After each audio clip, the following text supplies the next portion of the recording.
રાજકોટમાં ગઈકાલે સાંજે એક ઘટનાનો વિડીયો સોશિયલ મીડિયામાં વાયરલ થયો છે, જેમાં એમએલએ ગુજરાત લખેલી મર્સિડીઝ કારમાંથી ઉતરેલો એક વ્યક્તિ કોર્પોરેશન બોર્ડને નુકસાન પહોંચાડતો દેખાયો છે।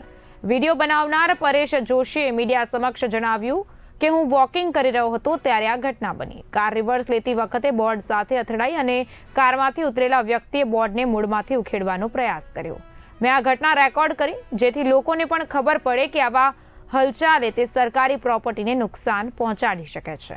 પરેશ જોશીનું કહેવું છે કે આ પ્રકારની ઘટનામાં સરકારી માલમત્તાને નુકસાન પહોંચતા યોગ્ય અને કડક કાર્યવાહી થવી જોઈએ, જેથી ભવિષ્યમાં આવું ફરી ન બને। કાંઈ નહીં, હું એથ્લેટિક્સમાં વોકિંગ કરવા રોજ જાઉં છું ને ગાડી ત્યાં પડી હતી તો એ ગાડી રિવર્સ લેતા હતા, એને પાર્કિંગની જગ્યા હતી નહીં, ગાડી સેજો એને એમાં થાંભલામાં ભટકાણી કોર્પોરેશનનું લખેલું તો એ ગાડી થાંભલામાં ભટકાણી તો એને ગુસ્સો આવ્યો, હું થયું કાંઈ ખબર ન પડી।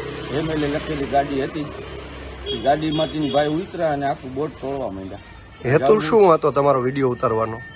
કાંઈ નહીં, કોર્પોરેશનની જગ્યામાં કોર્પોરેશનનું નુકસાની કરતા હતા ને એમએલએ લખેલી ગાડી હોય ને જો આવું કરતા હોય બરોબર તો એ વ્યાજબી ન